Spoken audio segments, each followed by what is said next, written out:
Malaki ang ginagampanang role ng nanay sa buhay ng kanyang anak. Ang nanay ang siyang humuhubog sa magiging ugali at pipiliing mga tao na pakikisamahan ang kanyang anak sa paglaki nito. Ikaw, kabarangay, bilang isang anak, gaano kahalaga na maayos ang pakikitungo sa iyo ng iyong ina?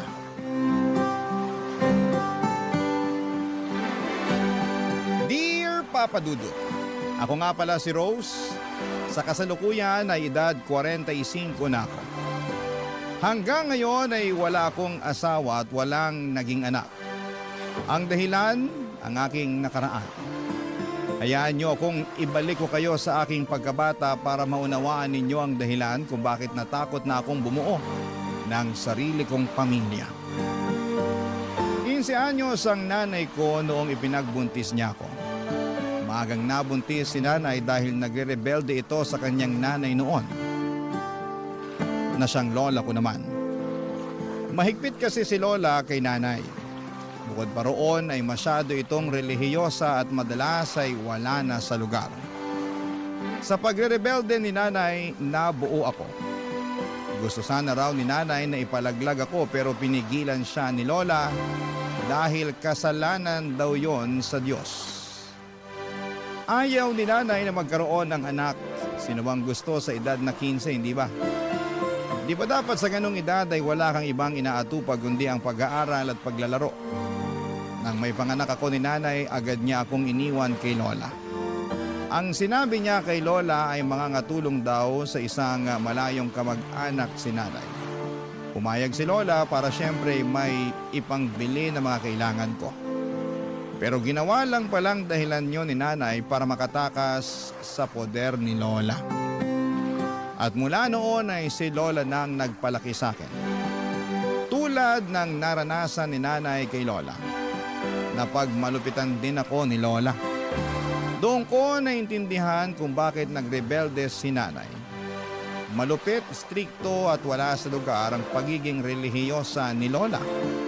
Pero kahit ganito si lola ay hindi ako nagre-rebelde dahil takot ako sa kanya, Papa Dudut.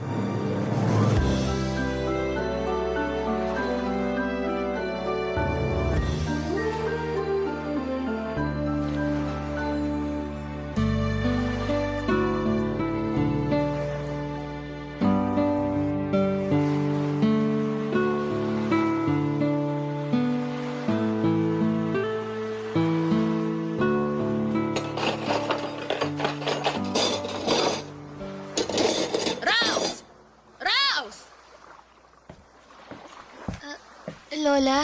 Ikaw ba talaga hindi na matututong maghugas ng pinagkainan? Tingnan mo nga, nagmamantika pa tong mga pinggan na hinugasan mo. Itong mga tinidoro, may mga kanin pang nanigas. Ay, ano ba naman to? Ang baboy mong bata ka.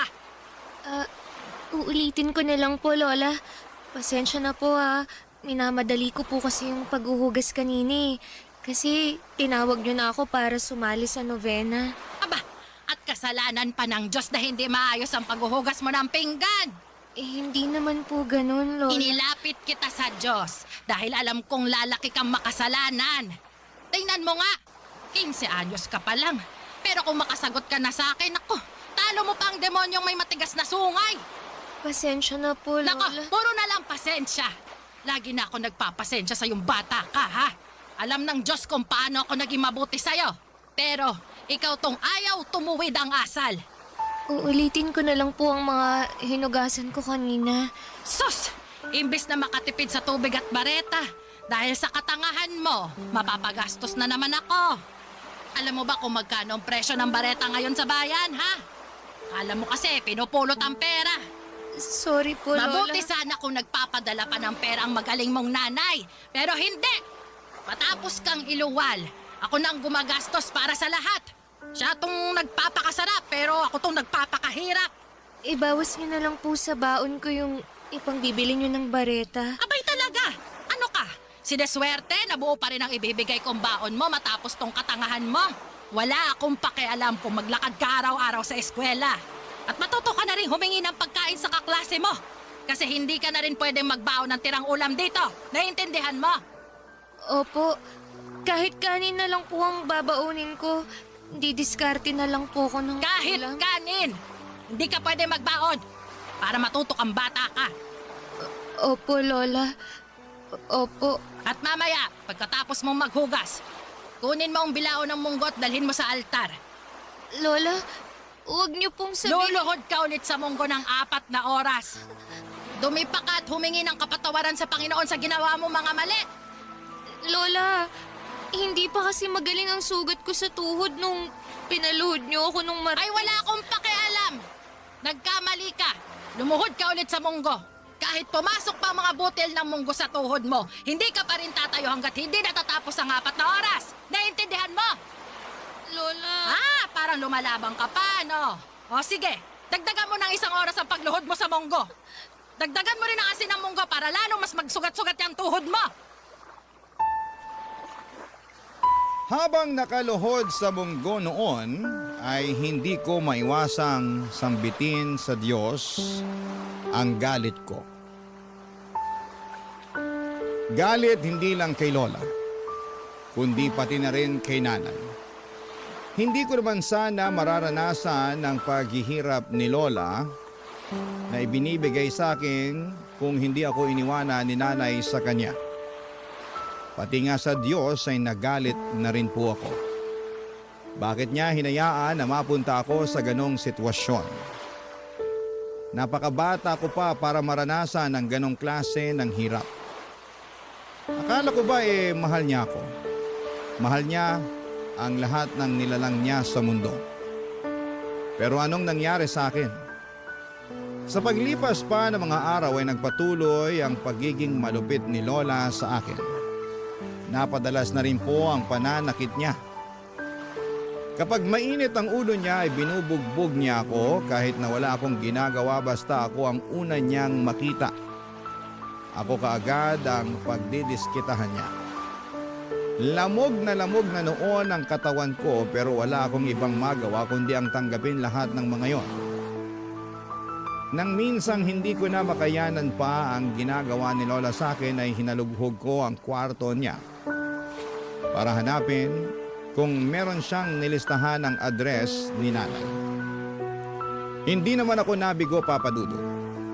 Nakita ko ang address book niya kung saan ay nakalista roon ang address ni Nanay. Nagmadali akong magsulat kay Nanay para magsumbong sa ginagawa ni Lola sa akin. Nagmakaawa na rin ako na sunduin na niya ako at itinago ko pansamantala ang sulat na yon at bala kong ipadala sa susunod na Sabado kapag meron na akong sapat na pera at kapag walang pasok. Pero sa kamalasan, Biyernes pa lamang ay naharang na yon ni Lola, Papa Dudut.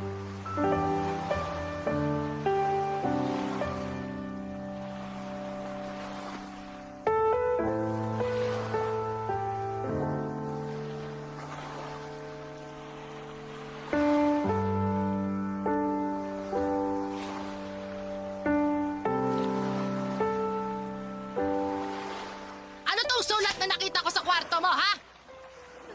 Lola, Teka, babasahin ko, ha? Dear Nanay, sunduin niyo na po ako.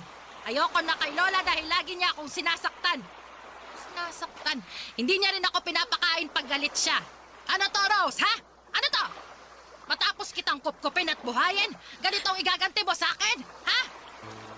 sorry po, Lola. At ikaw pa talaga tong may ganang magsumbong na akala mo kinakawawa ka? Ay, ikaw din naman ang may kasalanan kung bakit kita sinasaktan. Kung hindi ka tanga at ginagamit mo sana yung kokote mo, edi hindi ka makakatikim ng pananakit sa akin. Hindi ko na po kasi kaya, Lola. At ako ba, ha? Natanong mo ba kahit minsan kung kaya ko pang buhayin ka? 65 years old na ako, pero nagtatrabaho pa rin ako para mabuhay ka.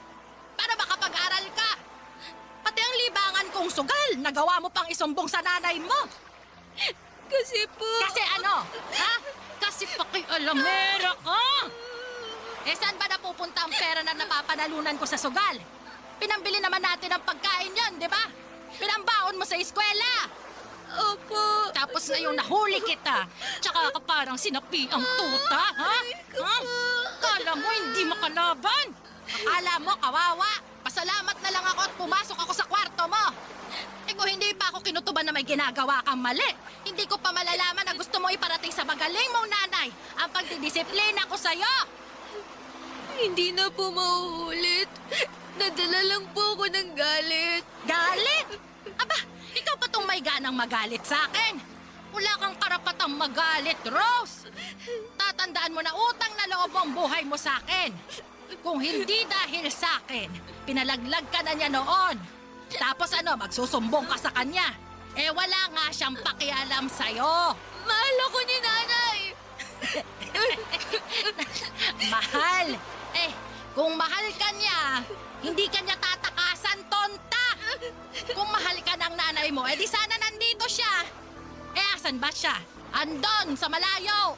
Nagpapakasarap sa buhay niya habang ako tong nagpapakahirap na alagaan ka. Kapag nalaman niyang hinahanap ko siya, babalikan niya ako rito. Kukunin niya ako. Pag nalaman niyang sinasaktan niyo ako, babawiin na niya ako. Matatauhan na siya. Bobo ka talagang bata ka, no? Ilusyonada! Hindi ko alam kung saan mo nakuha yung ilusyon mong gusto ka pa rin kunin ng nanay mo. Sinasabi niyo lang yan. Hindi totoo yan. Mahal ako ni nanay. Walang nanay ang hindi magmamahal sa anak. Sinungaling kayo. Ano naman ang mapapala ko sa pagsisinungaling ko?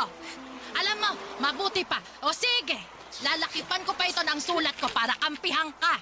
Ako na ang magsasabi sa magaling mong nanay na sinasaktan nga kita. Oh, ayos ba yon? Ha? Para kunin ka na niya. Itotal, masyado kang pabigat sa akin eh. Dahil sa'yo nagkakasala ako. Kaya mabuti pa, magsama na kayo ng nanay mo. Wala kang utang na loob. Ha?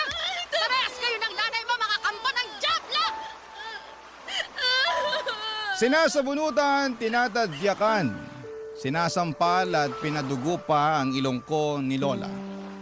Paulit-ulit hanggang sa mamanhid ang katawan ko at tuluyan akong nahimatay sa sahig. Akala ko ay mag-aalala si Lola noon pero hinayaan niya lamang ako sa sahig hanggang sa magkamalay ako. At nang magising na ako ay inutusan niya akong magluto na at maglinis ng bahay. Para bang walang nangyari. Sinabi rin niya na pinadala na niya ang sulat namin kay nanay. Ipinakita na rin niya sa akin ang perang hawak niya na pamasahe ko na raw kapag dumating si nanay para kunin ako. Sa totoo lang ay inaabangan ko na ang araw na yon. Wala nang kaso kung nabugbog ako ni Lola noon. Parang nawala na nga ang sakit dahil naisip ko na yun naman na ang huling beses na sasaktan ako ni Lola. Makalipas ang 2 linggo ay dumating na si nanay at kabado ako noon pero masaya. Yun ang unang beses na nakita ko siya. Nakasimangot siya noon at hindi pa nga niya ako pinansin dahil una niyang hinarap ang lola ko. Nakita ko kung paano silang mag-away dahil sa akin. Ilang beses na pinipilit ni Lola na kunin na ako. Ang daming dahilan naman ni nanay para hindi niya ako kunin. Nasasaktan po ako habang pinakikinggan kung paano nila ako pinagpapasapasahan. Walang may gustong kumuha sa akin, nakakadurog ng puso. At nang matapos ang kanilang usapan ay sabay silang pumunta sa akin para sabihin kung ano ang naging desisyon nilang dalawa. Barangay Love Stories. Barangay Love Stories. Sa dulo, papadudod, ay napagdesisyonan nilang dalawa na kunin ako ni nanay. Nakahinga ako ng maluwag kahit pansin ko noon na ang saba ng loob ni nanay. Mukhang napilitan lang siya. Nagtalo pa nga sila hanggang sa huli. Umaasa si nanay na malalabanan pa niya si Lola. Pero sabi ni Lola ay sapat na ang panahon na ibinigay niya para alagaan ako. Walang nagawa si nanay at napangiti na lamang ako. Sa wakas ay tapos na ang impyerno sa buhay ko. Inutusan ako ni nanay na iligpit na ang mga dadalhin kong damit. Magkasama sina nanay at lola sa sala. Sinusubukan nilang magkaayos na dalawa bago kami umalis. Panayang sipol ko habang inilalagay sa sako ang mga damit ko. Wala na akong pakialam kung sa sako ko pa ilagay ang damit ko. Basta makaalis lamang ako sa poder ni Lola. Kahit bit-bitin ko pa yon, gamit lang ang maliit na braso ko ay titiisin ko. Pinaiwan ni Lola ang mga damit na sa tingin niya ay pwede pa niyang ibenta. Ang mga natira lang sa akin noon ay yung mga butas-butas at kupas na. Wala pa rin akong pakialam noon. Kahit wala na akong maisuot na maayos, Papa Dudut, makalabas lang ako ng pintuan ng bahay ni Lola ay ayos na talaga. Nang matapos ang pag-iimpake ko ay nilapitan ko na sina nanay at Lola, Papa Dudut.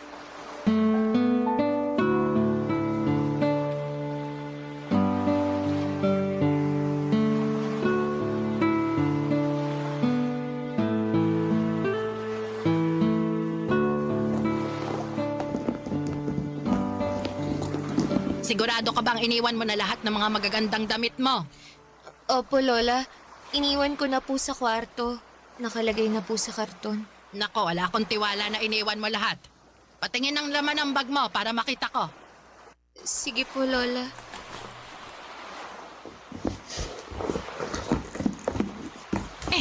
Sinungaling ka naman palang talaga. Hanggang sa huli ilalamangan mo pa akong bata ka, ha? Bakit andito pa ang maong na pantalon na to? Bakit hindi mo isinali sa iiwan mo, ha? Alam mo bang pwede ko pa itong mabenta sa mga apo ng kasamahan ko sa simbahan? Nag-iwan lang po ako ng isang maong na pantalon, Lola. Para may pangpasyal kami ni Nanay. Tsaka 2 labahan na lang at kukupas na rin po yan. Pampasyal ninyo ng nanay mo. Umaasa ka ba na ipapasyal ka ng nanay mo eh? Wala ngang pakialam yan sa'yo. Ano ba yan, Nay? Pati ako dinadamay sa pagsisinungaling ng apo nyo. Rose, iwan mo na nga yung maong na pantalon at baka mangisay pa tong lola mo kapag hindi pinagkakitaan ng damit mo. Hoy, mahiya ka naman sa akin. Ako ang gumasto sa inabando na mong anak at ngayon babawiin ko ng pinundar ko sa kanya. Ako pa itong nagmumukhang masama. Sa bagay, kailan ka ba naging masama? Lagi ka namang tama, Nay. Wala kang kasalanan palagi, di ba? Mabutit alam mo. Hoy, Rose, ipasok mo na nga ulit sa bag yung mga damit mo para makaalis na tayo. Dalian mo, huwag kang kukupad-kupad dyan. Opo, Nay. Sa'yo naman nagmana ang kakuparan niyang batang yan eh. Ngayon, tiisin mong pakisamahan yung anak mong nakamana ng lahat ng pangit mong ugali. Tama na, Nay. Pwede ba? Magpaawat ka naman. Aalis na nga kami, oh. Ayokong tumigil sa kasasalita eh. Bakit ba? May karapatan akong magbunga nga dahil sa konsumisyon na binigay niyo sa aking mag-ina. Eh di sorry! Sorry! Sorry na! Ako na tong mali sa lahat. Okay na po ba? Hindi pa sapat yung sorry mo sa lahat ng napala ko dahil dyan sa katigasan ng ulo niya. Nay, Lola, tama na po. Huwag na kayong mag-away. Isa ka pa, Rose! Sabat ka ng sabat dyan. Bakit? Kinakausap ka ba? Usapan ng matatanda eh, sumasali ka. Talagang wala ka natutunang tama. Paano may matututunang tama yang si Rose? Eh wala namang tama sa mga pinagsasabi nyo. Walang utang na loob. Bastos ka! Kailan ba kaya mo, ha? Ang batukan ako? Gusto niyo sampal-sampalin niyo pa ako eh. Sige! Ano, Nay? Eto, oh. Sampalin niyo na ako! Sampalin niyo, dali! Para makabawi ka na sa lahat ng kasalanan ko sa'yo. Dali na, Nay! Ang lapit na ng pisngi ko, oh. Gawin mo na nga ang kulang, oh. Sampal na! Tama na po, Nay, Lola. Huwag na po kayong magsakitan. Umalis na po tayo, Nay, please. Wala ka naman pala, Nay. Kala ko naman matapang ka. Di mo naman pala kaya kapag hinamon ka. Pasalamat ka at ayoko na madungisan ng huling beses na makikita akong pagmumukha niyong dalawa. Alis! Layas! Wag na kayo magpapakita sa akin kahit kailan! Talaga!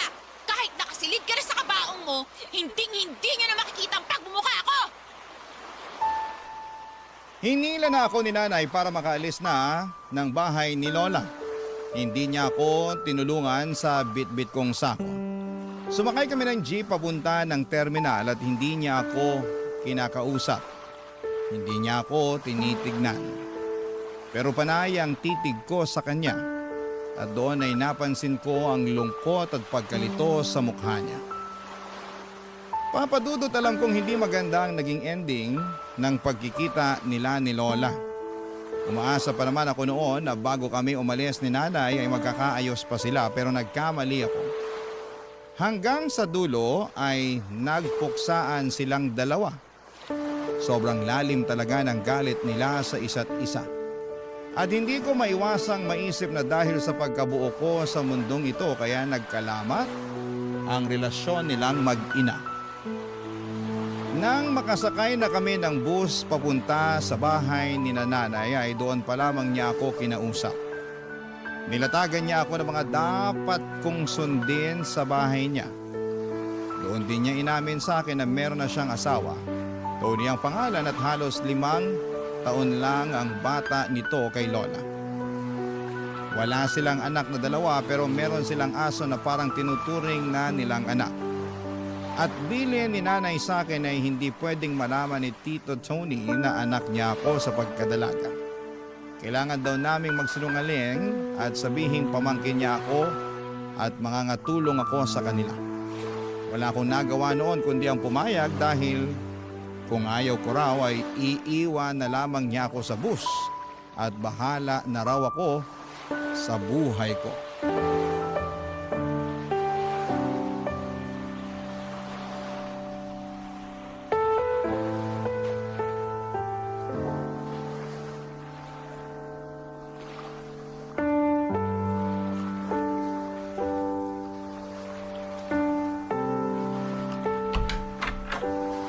Tony, baby ko! Andito na kami ng pamangkin kong si Rose. Mabuti naman at nakauwi ka na, baby. Yung aso natin, ayaw na naman kumain. Hala, pinagluto mo ba ng manok? Oo, inilaga ako na, pinirito ko pa.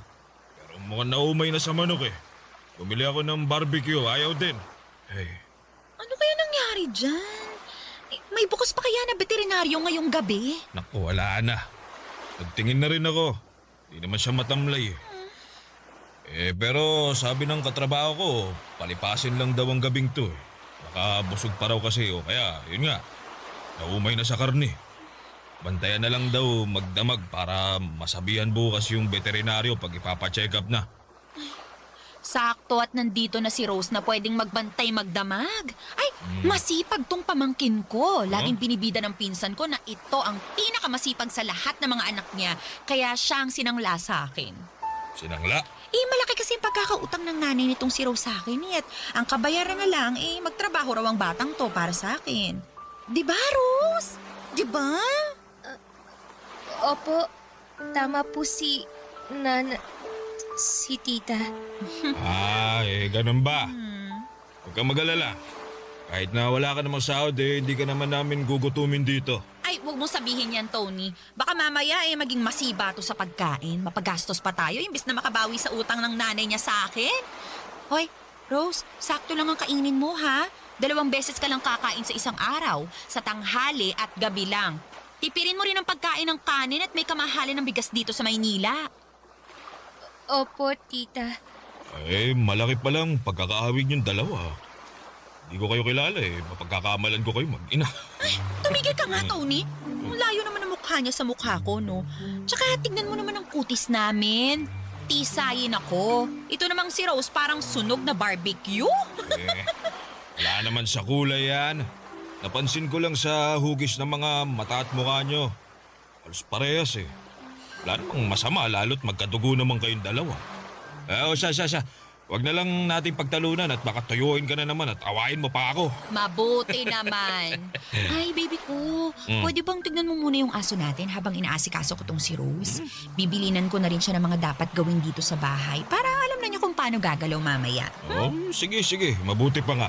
Mag-iinit na rin ako ng ulam natin para may makain na tayo. Ay, konti lang ang initin mong ulam, ha?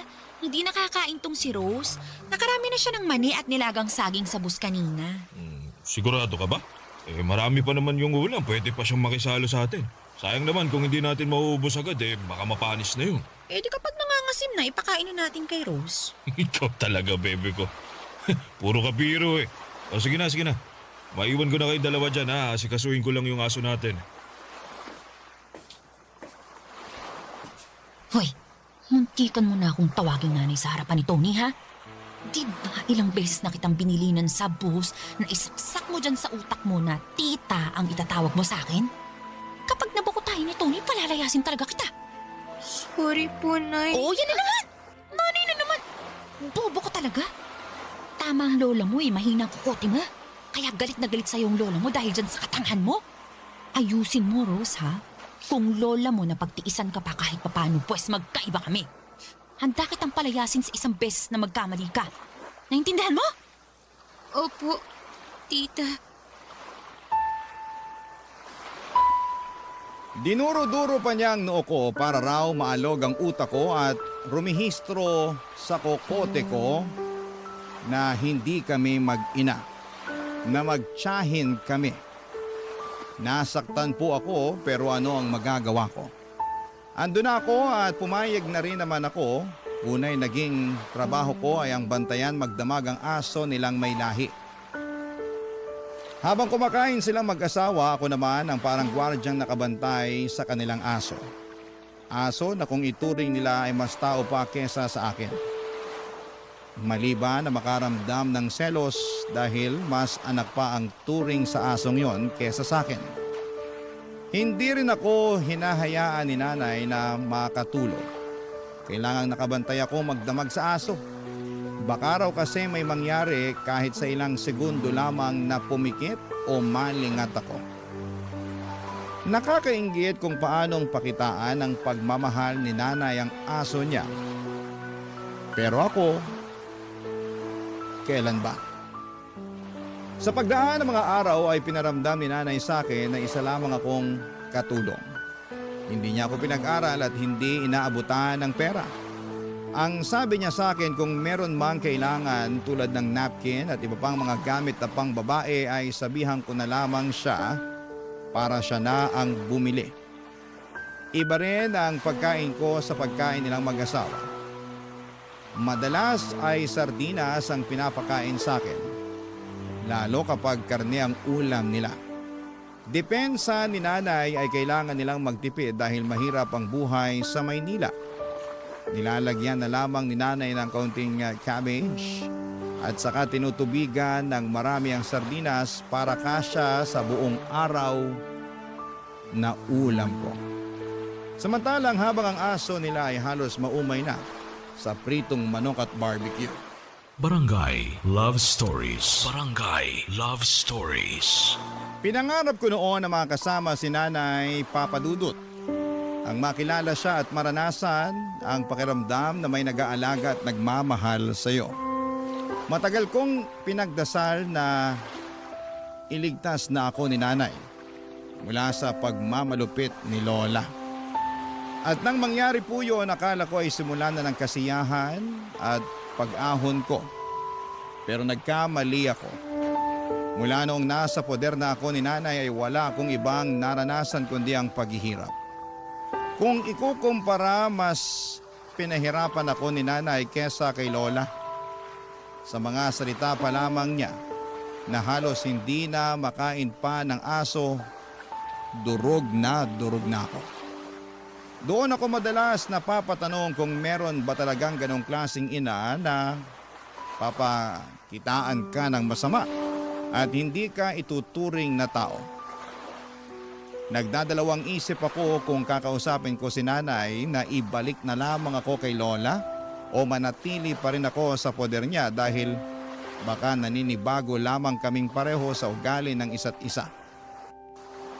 Hindi ko na alam ang gagawin ko noon, Papa Dudut. Habang hindi pa maayos ang desisyon ko ay nagpatuloy lamang ako sa pagsunod sa mga utos ni nanay sa akin.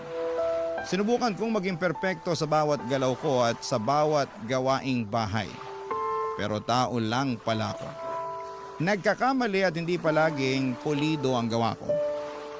Naiintindihan ko yon pero iba kay nanay. Walang puwang ang pagkakamali sa batas niya. Oras na nagkamali kay paniguradong may parusa at manghang na mga salitang nakaabang. Gaya nalaman nung minsan nila akong pinagbintangan na nagnakaw ng malaking halaga ng pera.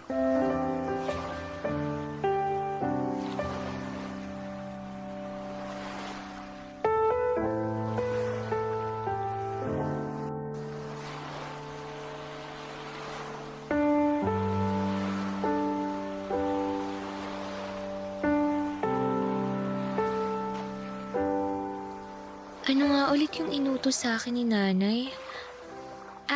Maglampaso, tsaka ano nga ulit yun? Siguradong siya nga ang kumuha ng sahod ko. Teka, usapin natin. Rose! Rose! Ano po yun, Tito? Ilabas mo na ang pera ko! Nasasaktan po ako, Tito! Masasaktan ka talaga kapag hindi mo pa nilabas ang pera ko! Ano pong perang sinasabi niyo? Ka na magmaang-maangan dyan! Alam namin na kinuha mo ang sahod ko sa kwarto namin! Hoy, Rose! Ilabas mo na! Baka mas lalo ka pa masaktan eh! Dalian mo na! Tita, wala po akong alam tungkol dyan, promise. Wala po talaga. Hindi naman po ako pumapasok sa kwarto niyo eh. Di ba nga bawal akong pumunta ron? Mali ba namin kung pumapasok ka ron kapag wala kami? Ilabas mo na ang pera ko, Rose! Huwag mo na akong gagalitin! Kailangan ko yung pambayad ng renta natin! Tito, wala po talaga akong kinukuha. Mamatay man. Papatayin ka talaga namin kapag hindi ka pa nagsabi ng totoo! Nagsasabi naman po ako ng totoo eh. Maniwala po kayo. Hindi ko po galing magnakaw. Anong hindi? Sabi nga ng tita mo na nagnakaw ka noon sa palengke ng mga chichiri at barya ng mga tindera!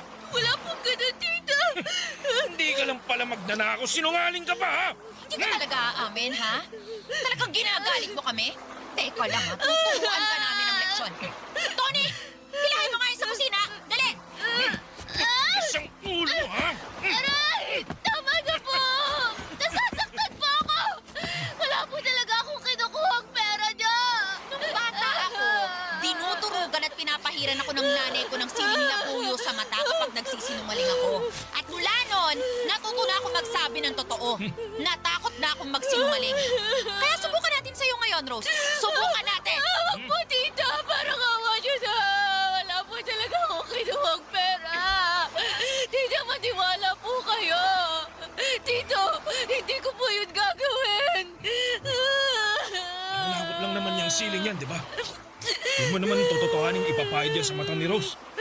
Bakit hindi tututuhanin? Paano matututo kung hahayaan nating makatakas yan sa kasalanan niya? Pero baka naman, kung mapanong mata niya kung papahiran ng sili. Bakit ba parang nanlalambot ka na dyan? Ninakawan ka na nga ng demonyitang batang yan eh.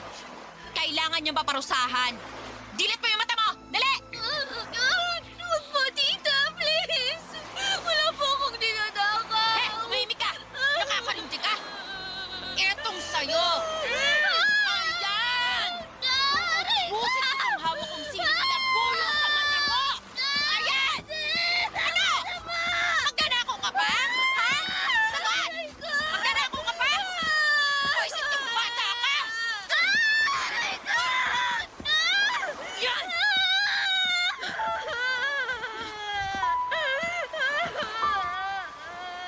Wala akong ninakaw na pera, Papa Dudut. Kahit piso ay wala akong ginalaw na sobre sa tukador. Alam ng Diyos yon, pero bakit hinahayaan niyang pahirapan ako ng nanay ko at pahiran ako ng siling labuyo sa mata? Napakahapdi, napakasakit. Nang matapos si nanay sa pagpahid ng sili sa mata ko ay saka ako binitawan ni Tito Tony at hinayaan akong humiga sa sahig habang nagkukuskus ng mata. Rinig ko ang tawa ni nanay at ramdam ko ang konsensya sa mga tingin ni Tito Tony. Inaya ni nanay na halugugin ang kwarto ko para hanapin ang pera ni Tito Tony. Wala silang nakita roon at paliwanag ni nanay ay mukha raw inubos ko na yon.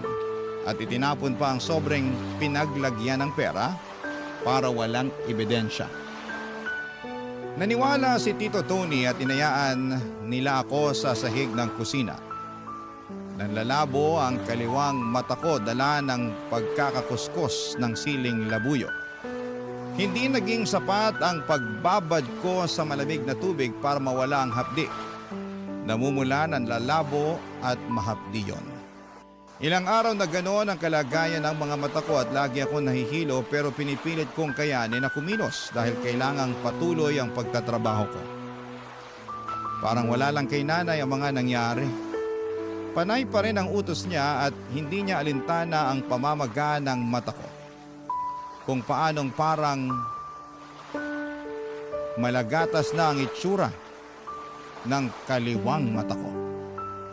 Panay ang dampi ko ng yelo sa mata ko sa pag-asang mawawala ang sakit at mawawala ang pamamaga at pagkukulay gatas nito. Isang araw habang nasa kusina ako, nagpapahid ng yelo sa mata ay nilapitan ako ni Nanay Papadudut.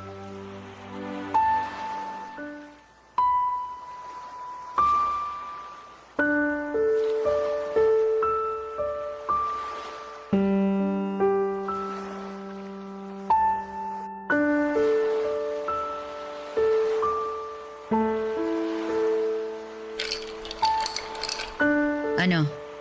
Hindi pa rin ba natatanggal yung pamamaga ng mata mo? Hindi pa po. O bukas, pupunta ako sa bayan.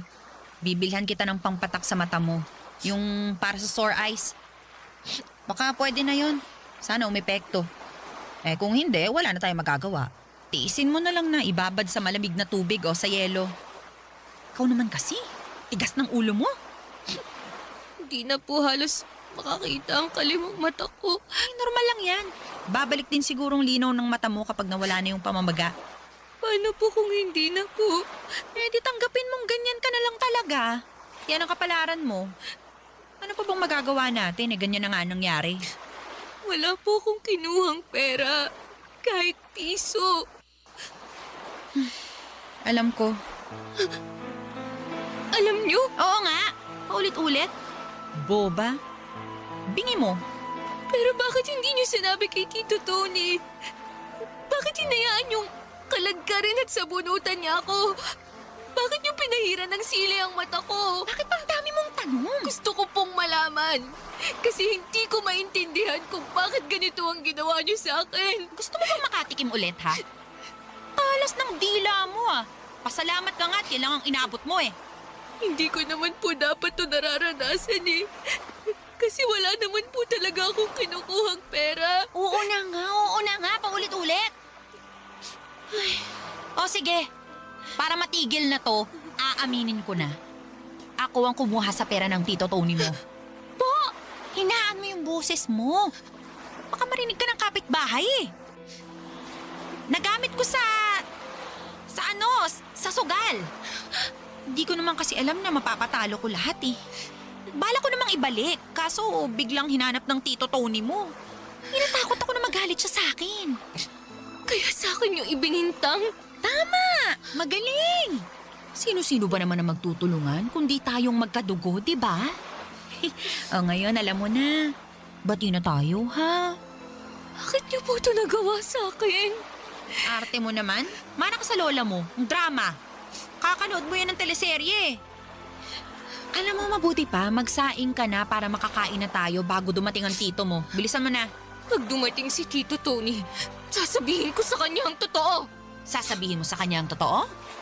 Ilalaglag mo ako?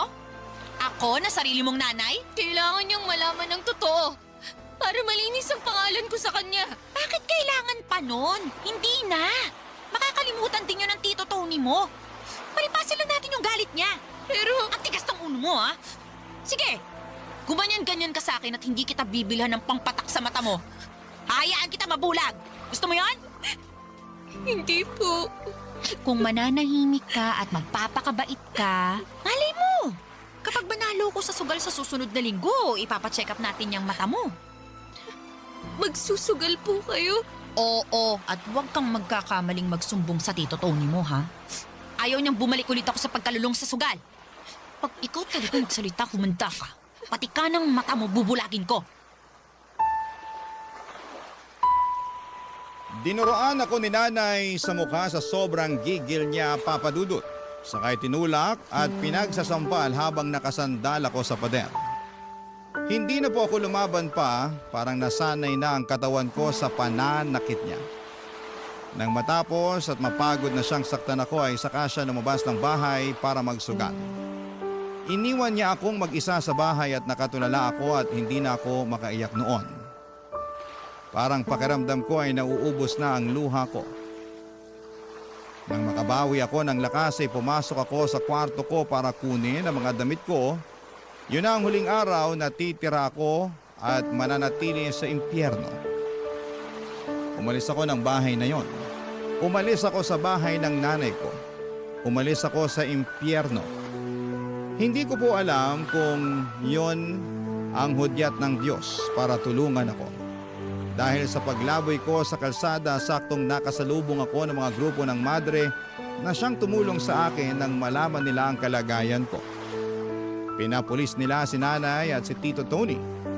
Ilang beses nagmakaawa si nanay sa akin pero wala na akong natira kahit katiting na awa sa kanya. Inilayo na ako sa kanya ng tuluyan at wala na akong naging balita pa sa kanya. Ngayong lagpas 40 na ako. Kapag naaalala ko ang nakaraan ko, hindi ko pa rin maiwasang makaramdam ng takot at sakit. Lalo na sa tuwing napapaharap ako sa salamin at napapatingin sa namumuti kong kaliwang mata. Hindi na po nakakakita pa ang kaliwang mata ko dahil sa kagagawa ng sarili kong nanay sa akin. Yun ang multo ng nakaraan ko na patuloy kong bitbit kahit na ilang dekada na ang nakakalipas. Yun din ang dahilan kung bakit mas pinili kong huwag mag-asawa at magkaroon ng anak sa takot na magaya ako sa lola ko at nanay ko. Hindi ko kakayaning magdala ng bata sa mundo, lalo kung alam kong bugbog ako sa nakaraan. Pakiramdam ko ay magagaya lamang siya sa sinapit ko. Kaya kung tatanungin ninyo ako kung bakit pinili kong mag-isa, yun ay dahil sa mga maling tao na nakasama ko noong 15 anyos pa lamang ako. Maraming salamat po sa pagbasa ng aking liham. Ang inyong kapuso at kabarangay forever, Rose. Napakasakit na nangyari kay letter sender. Pero buti sa uli, naging maayos pa rin ang buhay niya. Anong say mo sa Barangay Love Stories na ito? Pagkwentuhan natin sa comment section yan. Ang mga kwento ng pag-ibig, kwento ng buhay, at kwento ng pag-asa dito sa Barangay Love Stories.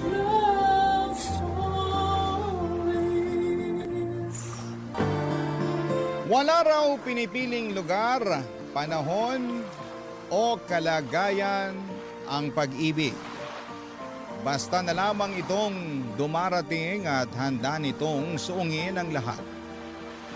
Mapatunayan at masunod lamang ang tapat na hangarin. Ikaw, kabarangay, naranasan mo na bang magmahal ng laban sa lahat ng hadlang?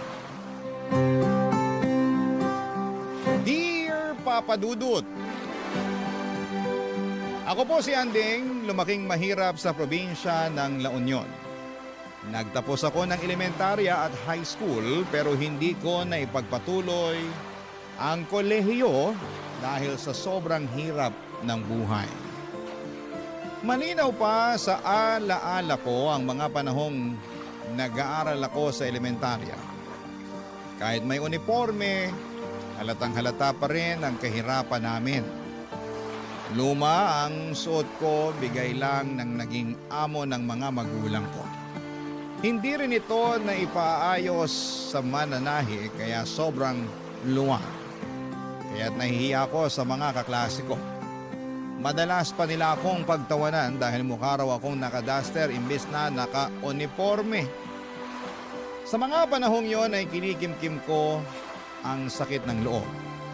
Kung bakit kailangan ganito ang buhay namin. Kahit simpleng lapis at papel ay hirap na hirap pa rin ibigay ng mga magulang ko. Ganon po kami kahirap, Papa Dudut. Siguro dahil na rin marami kaming magkakapatid. Ako ang panganay, wala ring kaalaman sa family planning sina nanay at tatay. Pero believe pa rin ako sa kanila. Kasi kahit salat kami ay pinilit nilang mapagtapos kami sa elementarya at high school. Ang sabi nila ay bahala na raw kami sa kolehiyo kasi alam nilang hindi na talaga kakayanin. Noong nakapagtapos ako ng high school ay agad akong namasukan bilang taga-bantay sa isang tindahan. Maliit lang ang sahod. Halos walang naiipon. Pero nagpapasalamat na rin ako dahil may trabaho ako. Hindi ko maiwasang mainggit sa mga dating kaklase kong may kaya kasi nasa Maynila na sila para mag-aral ng kolehiyo. Ang iba naman ay nasa San Fernando City. Madalas kong isipin kung may sapat lang akong pera at talino, sana'y nakapag-aral din po ako. Pero sinampal ako ng realidad. Isa lang akong hampas lupa at nananatiling malaking panaginip para sa akin ang makatungtong sa kolehiyo. Isang araw may nagalok sa akin na maging kasambahay. Pinsan siya ng amo ko kaya pumayag ang amo ko na iwan ko ang pagtitinda kung tatanggapin ko ang trabaho at saktong 18 years old na ako. Lumawas ako ng Maynila, Papa Dudut. Dala-dala ang pangarap ko na ito na ang panahon ay tutulong sa akin upang mag-iba ang buhay ko. Pagsusumikapan kong maging maayos na kasambahay para hindi ako mapagalitan ng amo ko. Doon ko nakilala ang anak ng bago kong amo na si Kevin, Papa Dudut.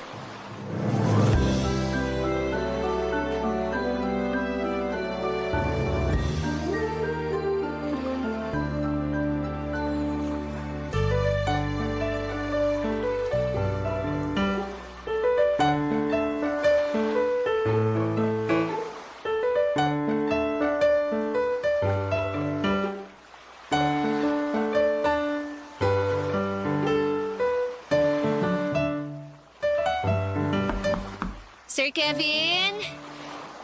Sir Kevin, kumain na po kayo. Kanina pa po nakahanda yung pagkain nyo. Sir Kevin? Sir, gumising po muna kayo para makakain. Bilin po ng mami nyo na on time daw po kayo pakainin kahit walang pasok. Sir! Sir! Sorry. Medyo masama ang pakiramdam ko eh. Pwede bang dito na lang ako kakain sa room ko? Sige po sir. Dadalhin ko na lang po. Ay, sir!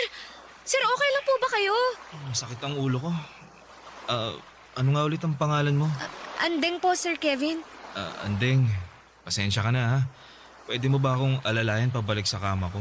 Medyo nahihilo rin kasi ako eh. Sige po, sir. Ali po kayo. Ay, naku, sir. Sobrang init niyo po. Baka nasobrahan lang ako sa pag-gym. Akala ko kaya ng katawan ko eh. Ay, naku, sir. Kailangan niyo pong uminom ng gamot. Tama, para humupa tong init ng katawan ko. Sir, saan po ang mga gamot niyo para sa lagnat? Meron ako sa drawer. Sige po, kukunin ko na. Naku, alin kaya rito? Nakita mo ba? Ito pong para sa lagnat. Oo. Sandali, sir, ha? Baka kailangan niyo munang kumain. Pwede naman yung gamot na yan kahit walang laman ng tiyan ko. Sige po. Heto po. Salamat, Andeng. Naku, sir. Sobrang init niyo po talaga. Tawagan ko na ba ang mami niyo? Kasi binilin ka niya sa akin eh. Ito talagang si Mami. Ginawa na naman akong baby. Huwag mo nang tawagan. Nakainom naman na ako ng gamot. Pero hindi po biro yung init niyo, sir. Meron akong thermometer sa drawer din. Kukunan ko na lang ng temperature ang sarili ko. Sige po. Sandali kukunin ko.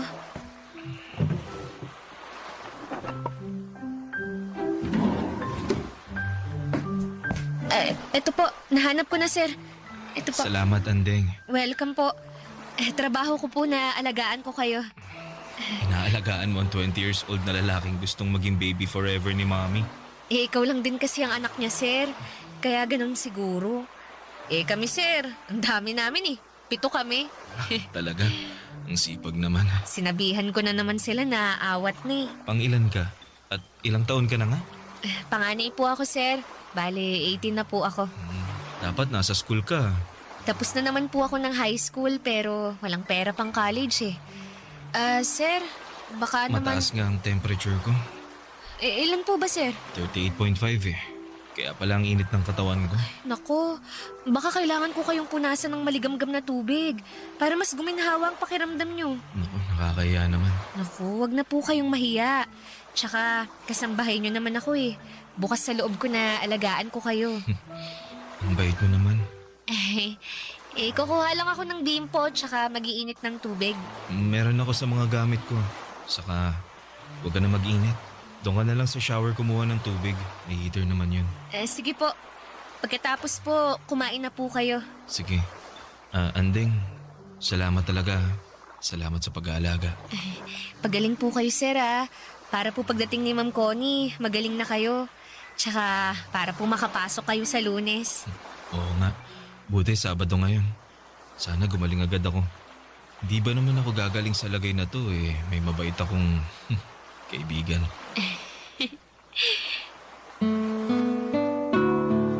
Papadudot, nakakaawa talaga kapag may sakit ang isang tao. Sa kaso ni Kevin ay lagnat lang naman. Pero labis ang pasasalamat niya dahil inalagaan ko raw siya. Medyo nahihiya pa nga ako habang pinupunasan ko ang katawan niya. Pero kailangan kong gawin para kahit papaano ay gumaan ang pakiramdam niya. Naisip ko na lamang na parang ganun din ang ginagawa ko kapag may lagnat ang mga kapatid ko. Gwapo po si Sir Kevin. Matangkad at matipuno ang katawan dahil nag-gym. Third year college na siya noon sa isang kilalang university sa Maynila. Kaya alam kong maliwanag ang magiging kinabukasan niya. Siguradong makakahanap siya ng maayos na trabaho. Hindi tulad ko na hindi man lang nakatungtong ng kolehiyo. Pero papadudot, kung gaano kabait si Sir Kevin sa akin, gano'n naman kaiba ang ugali ng nanay niya. Sobrang madam talaga. Parang mga karakter na napapanood ko sa TV o naririnig sa inyong programa sa radyo. Mataray at nakakatakot kapag nagsalita siya. Hindi ka pwedeng magkamali sa harapan niya dahil siguradong tatalakan ka. Kaya naman sobra ako naging maingat sa trabaho ko, papadudot. Pero kahit na anong ingat ay may mga pagkakataong sumasablay din ako. O hindi niya gusto ang ginagawa ko, papadudot.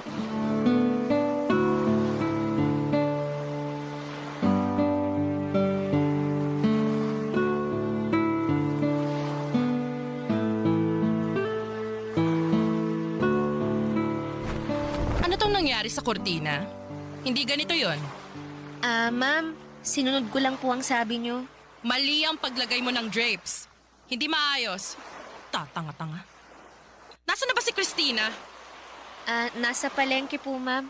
Kapag hindi mo alam kung paano gawin, magtanong ka kay Christina. Opo, ma'am. Sorry po talaga. Aayusin ko na lang po. Hindi ka kasi nakikinig. Tapos sasabihin mong sinunod mo lang ang sinabi ko. Ako pa ngayon ang may kasalanan? Hindi po, ma'am. Wala po kayong kasalanan.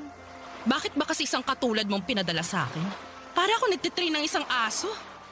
Pasensya na po. Nakakairita yung pasensya mo, ha? Gawin mo na lang kaya ng tama ang mga pinagagawa ko sa'yo. Pati ang pag-vacuum, hindi mo pa rin kabisado. Ano ako? Teacher ng mga chimay? I-demonstrate ko isa-isa? Gamitin mo naman ang utak mo.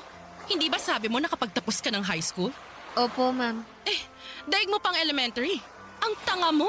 At wag mong sabihin pati itong kape ko, hindi mo pa rin maayos.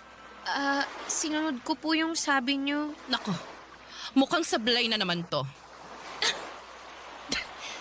Ano to? Ma'am! Ang tanga! Tanga-tanga! Hindi ganito ang pagtitimpla ng kape. Wala ka nang ginawang matino, Andeng. Alam mo ba yon? Pasensya na po, ma'am. Pasensya na po. Gusto mo ba akong lasunin? Ma'am, hindi po. Ma, anong ginagawa mo kay Andeng? Itong babaeng to, tatanga-tanga. Hindi niya alam kung anong ginagawa niya. Nakadalawang buwan na siya sa atin. Ma, ano ka ba? Hindi naman pwedeng ganito. Dahil ba hindi niya nagawa ng maayos, tatapunan mo na ng kape? Okay ka lang ba, Andeng? Sige na, pumunta ka na muna sa kwarto mo. Diyos ko, paawa effect. Siya naman ang may kasalanan. Hindi maayos ang trabaho niya. Ma, please. Maging tao ka naman. Hindi tama to. Kevin? Tingnan mo naman ang ginawa mo. Oh. Hindi mo siya tinatrato ng tama. Hindi porket pinapasweldohan natin si Andeng, pwede na natin gawin ang kahit ano sa kanya. Pwede kanyang mapakulong. Huwag niya akong subukan. Please ma, magpakatao ka naman. Kevin, ginagawa ko lang naman kung anong nararapat sa kanya. Ay, hindi niya deserve to, ma. Sige na, Andeng, punta ka na sa kwarto mo. Linisin mo sarili mo, magpahinga ka na.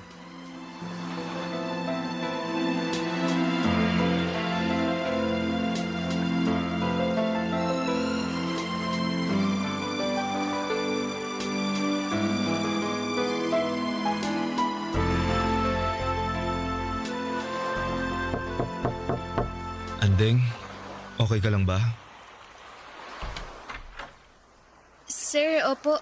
Okay lang po ako. Mukhang hindi. Medyo mapula yung mukha mo. Oh. Sumusobra na talaga si mama. Paano kung nalapnos yung mukha mo? Hindi na po ganun kainit nang tinapon niya sa mukha ko. Kahit na, pinagmalupitan ka pa rin niya. Kakausapin ko siya mamaya. Baka mas lalo lang siyang magalit sa akin kasi kinakampihan mo ko. Naku, mali naman talaga ang ginawa niya eh. Kahit may hindi ka nagawang tama sa trabaho mo, hindi pa rin makatarungan ang ginawa niya sa'yo. Kailangan niya humingi ng dispensa sa'yo. Sobra na yung ginawa niya. Salamat po, sir. Sana naging mas maaga ako kanina para hindi na nangyari yung pagbuhos niya ng kape sa'yo. Tana, nandito lang ako para sa'yo, Andeng. Sobrang bait ni Sir Kevin sa akin, Papa Dudut.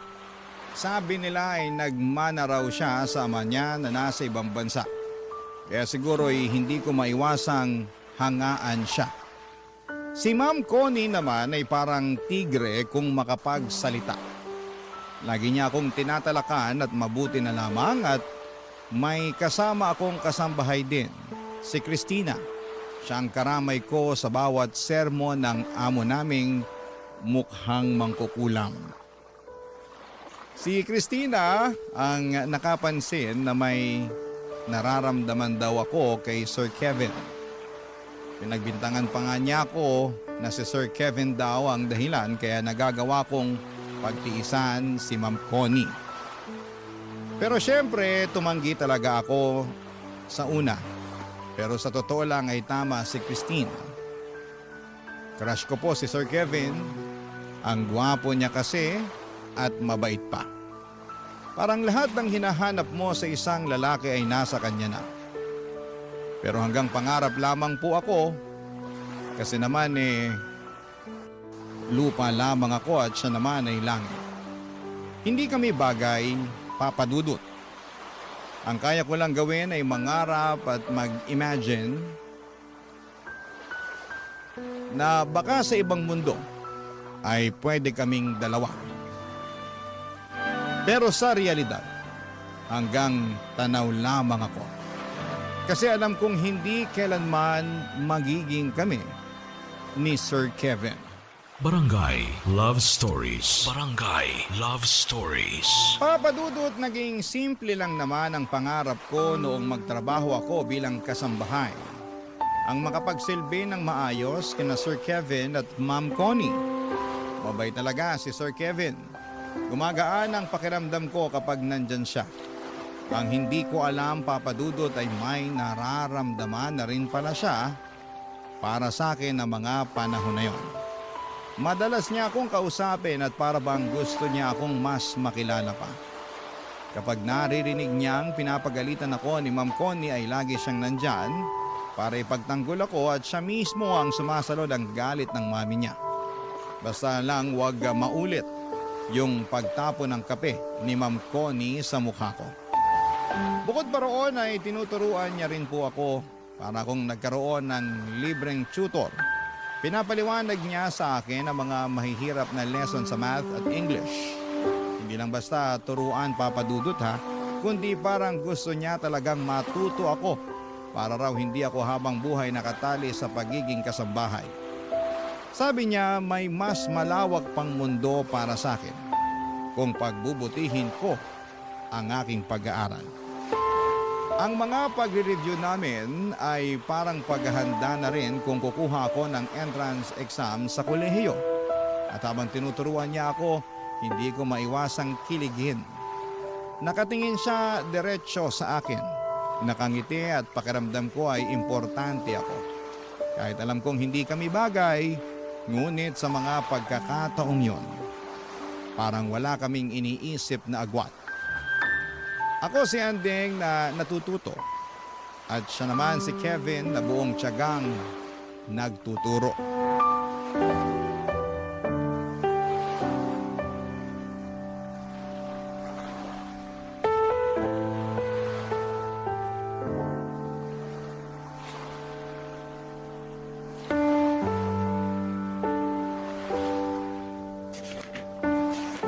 Oh, ayan. Tingnan mong mabuti ang spelling ha. Alam mo, tinuro to sa amin nung high school eh. Sa third year. Pero sobrang nakalimutan ko na. Grabe. 19 years old ka pa lang, makakalimutin ka na. Eh, hindi ko maintindihan nun eh. Pero ngayon, naintindihan mo naman. Medyo. Anong medyo? Pag-aralan mong mabuti, lalabas to sa exam. Mag-e-exam ba ako? Kapag kaya mo nang pumasok ng college, di ba? Nag-iipon ka naman. Saka kapag kulang talaga, kapitan mo lang ako. Tutulong ako, promise. Naku, ayokong mangutang. Wala akong pambayad. Yung kabaitan mo at kagandahan mo ang pambayad. Sir, maya na lang po ulit tayo ah. Baka pauwi na rin yung mami mo sa trabaho. Baka pagalitan pa ako kasi ginawa kitang tutor. Ano ka ba? Nagtuturo lang naman ako kapag wala ka ng trabaho at free naman ako. Ay naku, baka mas lalong magalit yun kasi parati nyo na lang akong pinagtatanggol. Kasi gusto kita. Ano po? Gusto kita, Andeng. Sir naman, nagbibiro kayo eh. Alam mo namang hindi ako nagbibiro. At alam kong nararamdaman mo na may gusto ako sa'yo. Naalala mo nung unang araw mo pa lang? Yung nilagnat ako? Nakita ko ang kabaitan mo. Sir, hindi po pwede. Hindi po tayo bagay. Dahil ba anak ako ng amo mo? At kasambahay ka lang? Hindi po talaga tayo bagay. Andeng, sa totoo lang, ilang araw at gabi ko na rin tong iniisip eh. Pero totoo ang nararamdaman ko sa'yo. Gusto kita. Mahal kita. Sir, marami namang ibang babae dyan. Mga kaklase nyo, schoolmates nyo. Eh, hindi ako pwede. Hindi pwede. Makinig ka. Hindi ko sila gusto. Ikaw ang gusto ko. Pero katulong lang ako. Mahirap lang po ako. Mayaman kayo. May pinag-aralan. 1 taon na lang gagraduate na kayo. Samantalang ako. Basta, hindi tayo bagay. Andeng, wag mo namang maliitin ang sarili mo. Dahil lang ba sa kalagayan ng buhay natin kaya tayo hindi pwede? Kung lahat ng to, kung wala akong pera, kung hindi ako mayaman, pwede na? Ganun ba? Sir naman, sobrang layo po ng agwat natin.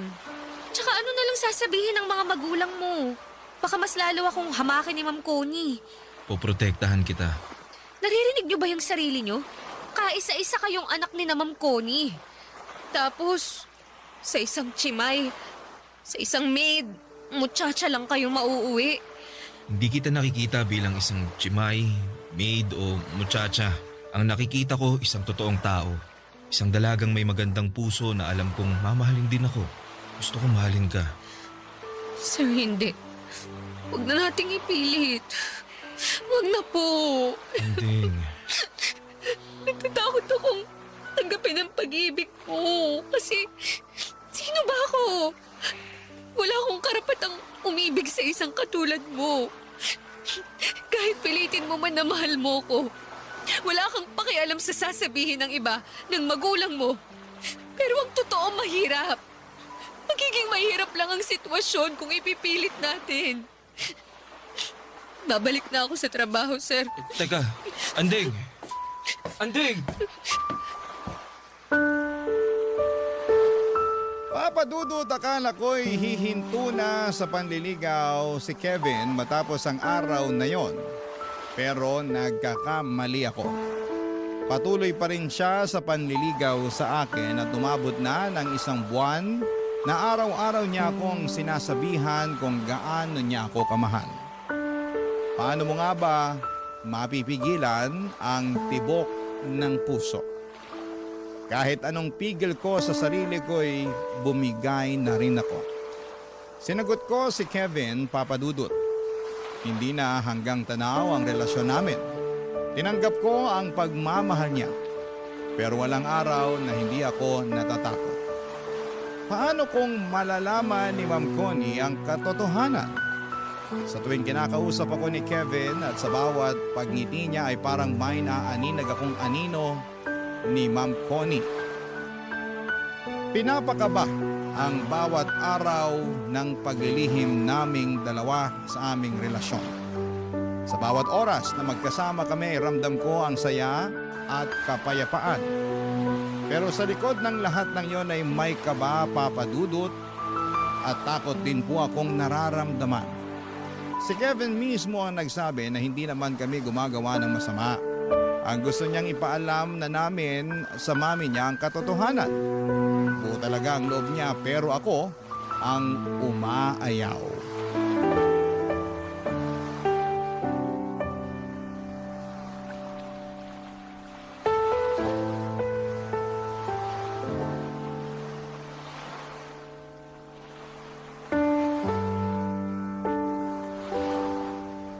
Dalawang buwan na nating nililihim sa kanila.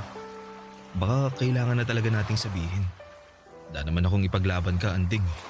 Kevin naman, baka ganito na muna tayo. Magtatago? Hindi naman tayo gumagawa ng masama ah. Nagmamahalan tayo. Sige na, lumabas ka na ng kwarto ko. Baka hinahanap ka na ng mama mo. Anding, gusto kong hindi na tayo maglihim sa kanila. Kevin, ang hirap nun.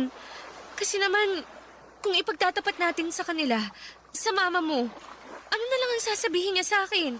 Malanding chimay na inaakit ang anak niya? Alam kong mahirap to.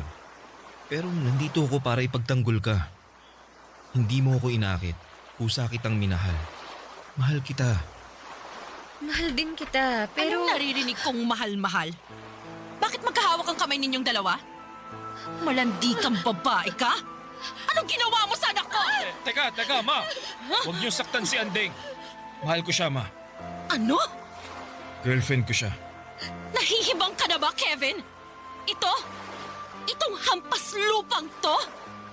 Hoy, babae. Anong ginawa mo sa anak ko? Siguro binigay mo ng sarili mo para maakit mo ang anak ko, no? Ma, hindi siya ganun. No. Ang mga tulad niya, isang ambisyosa. Umalis ka na rito. Lumayas ka rito, babae ka! Ma, pwede ba? Ang taas ng pangarap mo? Pumili ka naman ng lugar ng pangarap mo. Hindi ganito! Umalis ka! Umalis ka! Lumayas ka! Ma! Maawa po kayo, ma'am. Huwag niyo po akong palayasin. Hindi ko na po uulitin. Hindi ko po mahal si Sir Kevin. Wala po to. Anong pinagsasasabi mo? Hindi kita mahal. Anding, Ma'am Connie, huwag niyo po akong palayasin. Wala po akong malilipatan. Kailangan ko po ng pera. Promise po, hindi ko na po papapasukin si Sir Kevin sa kwarto ko. Anding, mahal kita. Hindi mo mahal ang babaeng yan, Kevin. Naaawa ka lang o alam mo na, lalaki ka, babae siya. Ganun lang. Tama ang mama mo, Kevin. Hindi mo ako mahal. Hindi totoo ang nararamdaman mo. Hindi. Makinig ka, Kevin. Hindi siyang para sa'yo. At ikaw, babae, kung gusto mong manatili dito, anong makukuha ko, ha? Gusto kong lumayas ka para mapigilan ang balak mo sa anak ko. Mas mababantayan niyo po ang kilos ng anak niyo kung nandito ako. Kasi kung wala ako rito, at dahil sa ambisyon ko na yumaman, pwede pong makipagkita ako sa anak niyo nang hindi niyo alam. Kaya dito lang po ako. Magtatrabaho po ako. Tama bang sinasabi mo? Opo. Kaya maawa po kayo. Huwag niyo akong palayasin. Anding, bakit mo ba ginagawa to? Hindi kita mahal. Okay, nakapag-desisyon na ako. Mananatili ka rito.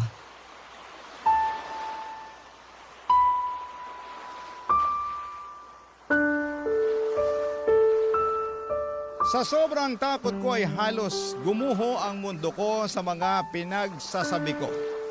Nagmakaawa ako, Papa Dudut, at humingi ng tawad. Lumuhod ako sa harapan ni Ma'am Connie dahil ang totoo ay ayaw kong malayo kay Kevin at ayaw ko ring masira ang buhay niya. Mabuti na lamang at pumayag si Ma'am Connie. Hindi niya po ako pinalayas agad. Pero nagtakda siya ng mabigat na kondisyon. Pinayagan niya akong manatili hanggang sa katapusan ng taon pero may malinaw na utos. Hindi ko dapat nilalapitan o kinakausap si Kevin. At pagkatapos ng taon ay kailangan ko nang umalis at hindi na muling bumalik sa bahay nila. Siyempre hindi naman pumayag si Kevin, Papa Dudut. Sa harap mismo ng mami niya ay pinaglaban niya ang pagmamahala namin. Pero matigas si Ma'am Connie. Sino ba naman ako para maging girlfriend ng anak niya? Ang sakit, Papa Dudut. Nandun na ang taong mahal ko handang ipaglaban ako. Pero kailangan kong tanggapin ang realidad na pinagtagpuman kami pero hindi kami tinadhana. Langit siya, lupa ako, ang isang katulad ko. Hindi kami pwedeng magsama, Papa Dudut. Ang sakit sa puso at alam kong sobrang nasaktan si Kevin sa mga sinabi ko. Pero lahat ng yon ay hindi totoo. Hindi ko inambisyon na maging mayaman sa paraan na ganito. Hindi ko niloloko si Kevin. Mahal ko siya at nasasaktan ako sa lahat ng ito, o Papa Dudut. Para bang sinasaksak ang puso ko sa sobrang sakit. Parang hindi ako makahinga sa sobrang sakit. Ganito pala kapag ang isang mahirap ay umiibig sa isang mayaman. Kailangang ilugar ang sarili sa tamang kalagyan.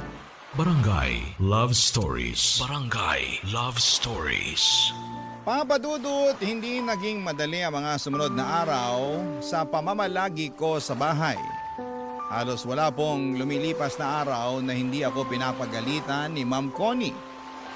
Maliit na pagkakamali ay pinapalaki. Kahit simpleng bagay ay nagiging dahilan para pagalitan niya ako. Tinitiis ko na lamang habang ramdam kong gusto akong kausapin ni Kevin. Lagi siyang naghahanap ng pagkakataon pero iniiwasan ko siya. Hindi dahil sa ayaw ko, kundi dahil natatakot akong lalong magalit ang mami niya. Ang sakit sa pakiramdam na naroon lamang siya, pero kailangan kong umiwas. At para bang tinutusok ang puso ko tuwing nagtatama ang mga mata namin, Papa Dudut. Mahirap magpigil. Mahal ko po si Kevin at alam kong mahal niya rin ako. Pero araw-araw ay pinapaalala ng sitwasyon na hindi sapat ang pagmamahal kapag hadlang ang pagkakaiba ng estado sa buhay. Para po sa akin, ito lang ang paraan ko para kahit papaano nakikita ko si Kevin kasi mahal ko siya. Kaya kong tiisin ang pangahamak ni Ma'am Connie sa akin.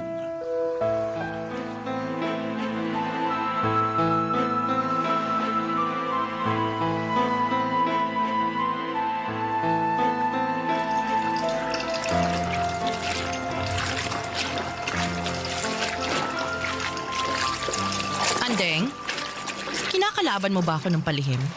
Po? Hindi po, ma'am. Huwag kang magkunwari. Alam mo naman na maselan ako sa mga kurtina ko, di ba? Bakit may mancha yung sa kwarto namin? Bakit hindi maayos ang pagkakalaba? Ma'am, maayos po ang pagkakalaba ko noon. Hinandwash ko pa nga po kasi alam kong gusto nyo ng ganun eh. Pero hindi mo inayos. Yan ang totoo. Kunwari ka pa. Ma'am, inayos ko po talaga. Tigilan mo nga yung kaiiyak mo. Wala dito ang anak ko. Walang maaawa sa'yo. Walang magtatanggol sa'yo na para bang akong pinapalabas mong kontrabida sa buhay mo. Ma'am, ang gusto ko lang po, maging maayos ang trabaho ko rito. Kaya po, inayos ko po talaga. Kung gusto niyo po, lalaban ko na lang po ulit. Hoy, ikaw, kung ano man ang binabalak mo sa anak ko, Tigilan mo. Wala po. Wala po akong binabalak sa kanya. Kaya nga po nandito ako para makita niyong wala akong balak sa anak niyo eh. Hindi ko po siya kinakausap. Umiiwas po ako. Sinungaling. Teka, naisip ko lang. Siguro ikaw rin yung nagnakaw ng pera ko na naiwan ko sa bulsa nung nakarang araw, no? Matapos mong labhan, wala kang sinoli. Po? Ma'am, wala po akong perang nakita. Hindi po ako magnanakaw. Talaga lang? Ang sinungaling ay kapatid ng magnanakaw? Siguro pinadala mo na sa mga magulang mo yung ninakaw mo. Hindi ka na nahiya? Ma'am, hindi ko po gawain ng magnakaw. Sinungaling? Ha? Tama na po, ma'am! Ang iya ka talagang babae ka! Masama kang tao! Wala po akong ninakaw. Wala po. Ikaw, huwag na huwag mong sasabihin sa anak ko na sinaktan kita. Kung hindi malilintikan ka sa akin. Tigilan mo yung paawa, effect mo na yan. Kung hindi ako makakatiis, papaalisin na kita. Opo, hindi po ako magsusumbong. Kasi kung magsusumbong ka, isusuplong din kita sa pulis dahil ninakawan mo kami. Naiintindihan mo ba? Opo. Paano mo kaya inakit ang anak ko? Ibang klase ka talaga, no? Akala mo dahil ang sipag-sipag mo kunwari ay matutuwa kung ikaw ang mapapangasawa ng anak ko. Nagpapatawa ka ba? O iniinis mo ko? Sinabi ko naman po sa inyo na wala na po akong balak sa anak niyo. Ah, so may balak ka dati. Tapos noong nalaman kong totoo at muntik kitang kalad ka rin sa labas, ay nag-ibang ihip ng hangin. Wala ka ng balak. Ganon ba? Magsalita ka! Umayos ka. Dumating ng anak ko. Umayos ka! Pahiran mo yung mga luha mo. Hindi niya pwedeng mahalatang umiyak ka. Opo. Huwag mo akong subukan, Andeng. Masisira ang buhay mo. Opo, Ma'am Connie. Umayos ka.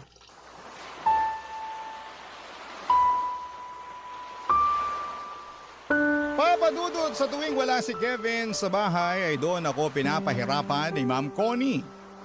Para bang sinisigurado niyang mararamdaman ko ang galit niya. Pinapagawa niya ang mga trabaho sa akin ng doble-doble. Maglinis ng buong bahay kahit kakatapos ko lang. At may pagkakataon na pinapaulit sa akin ang labahan kahit kakatuyo pa lamang ng sinampay. At madalas din akong pinapahiya ni Ma'am Connie sa harapan ng ibang mga tao, Papadudot. Binabaligtad ang mga pangyayari para palabasing ako ang may kasalanan. Pero tiniis ko ang lahat ng yon. Hindi ko sinasabi kay Kevin kasi ayaw kong magkaroon ng lamat ang relasyon nila ng mami niya. Ayokong maging dahilan ng pagtatalo nilang mag-ina. Mahal ko po si Kevin, Papadudot, at yon ang dahilan kung bakit ako nananatili kahit na hirap na ako. Sa bawat araw na nagdadaan, ang parusa na ibinibigay sa akin ay lalong tumitindi. Pinipikit ko na lamang ang mga mata ko at iniisip na kaunting tiis na lamang at lilipas din ang lahat. Kasi kapag nawala ako sa bahay na yon ay tuluyan na ring mawawala ang pagkakataon kong makita at makasama si Kevin. Pero sa totoo lang, Papadudot, unti-unti nang bumibigat ang dibdib ko. Hirap na ako. At sa mga araw na yon ay hindi ko alam kung hanggang kailan ko kakayanin ang lahat ng ito.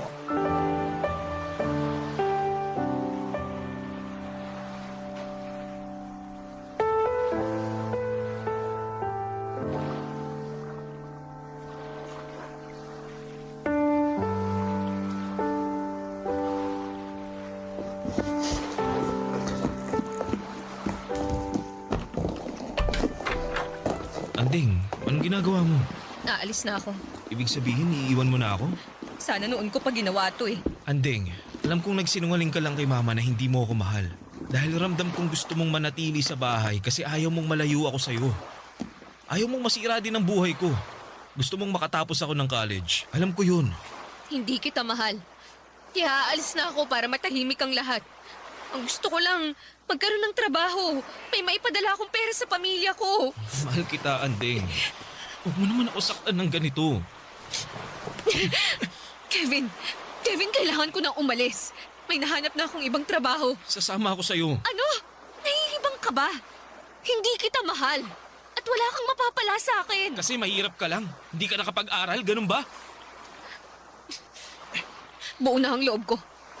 Buo na ang loob kong umalis na akong mag-isa. Dito ka lang. Ayokong sirain ang buhay mo. Mag-aaral ka. Tapusin mo ang pag-aaral mo. Kaya ba ayaw mong aminin na mahal mo ako dahil natatakot kang masira ang buhay ko? Andeng, kaya ko ang sarili ko. At wag mong iisipin na masisira ang buhay ko dahil sa'yo. Kasi ikaw nga ang inspirasyon ko sa lahat ng ginagawa ko. Huwag mo na akong pahirapan pa. Wag mo rin akong pahirapan. Wag mong pahirapan ang puso ko. Hindi ko kayang iwan mo ko. Hindi ko kayang mawala ka. Mahal kita. Hindi ko ikakahiya na ikaw ang minahal ko, na ikaw ang makakasama ko habang buhay. Kevin naman. Sasama ako sa'yo. Sasama ako, Andeng. Dahil mahal kita. Mahal na mahal kita. Buo na ang loob ni Kevin na iniwan niya ang lahat para samahan ako. Umalis kami ng magkasama, dala ang takot at kaba. Pero higit sa lahat, Papa Dudut, dala ang pag-ibig na matagal na naming pinaglalaban. Hinahanap kami ng mga magulang niya pero nanindigan si Kevin at pinili niya ako sa hirap man o sa ginhawa. Pinili niyang magsimula ng mahirap kasama ako. Kesa ang mabuhay ng marangya pero wala sa tabi niya. Doon ko lalong napatunayan, Papa Dudut, na totoo ang pagmamahal niya. Nagsimula kami sa wala except doon sa naitabi niyang pera. Pareho kaming nagbanat ng buto, si Kevin nagtatrabaho habang pinagpapatuloy ang pag-aaral niya. Kahit na anong hirap ay hindi siya sumuko hanggang sa makapagtapos siya sa isang state university. At nang siya naman ang nagsimula ng magtagumpay, ako naman ang kanyang pinagtapos. Papa Dudut, hindi madali, maraming luha, maraming gabi ng gutom at pagod. Pero lahat ng yon ay nalampasan namin dahil sabay naming hinarap. Unti-unti ay gumanda ang buhay namin.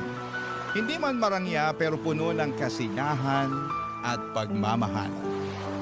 Ngayon, Papa Dudut, ay masasabi kong tama ang naging desisyon ko.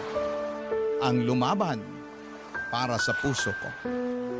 Kasi lahat ng sakit, lahat ng parusa at hirap na tiniis ko noon ay napalitan ng magandang bagay.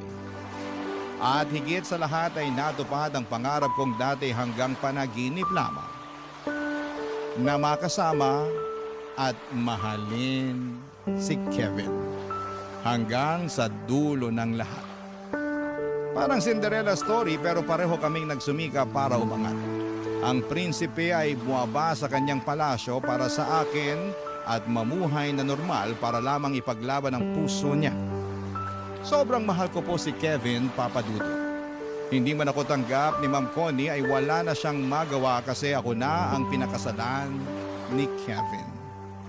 Ang mahalaga, I am made to be with my Prince Charming. Ang mahal ko, si Kevin. Kasama ang aming 3 anak. Maraming salamat po sa inyo, Papa Dudut, at sana'y forever po itong programa ninyo. Ang inyong forever kapuso at kabarangay, Andeng. Nakakaantig naman talaga ang ating kwento. Ikaw ba, kabarangay? Nakarelate ka ba sa story natin ngayon? Kwentuhan naman tayo dito sa comment section.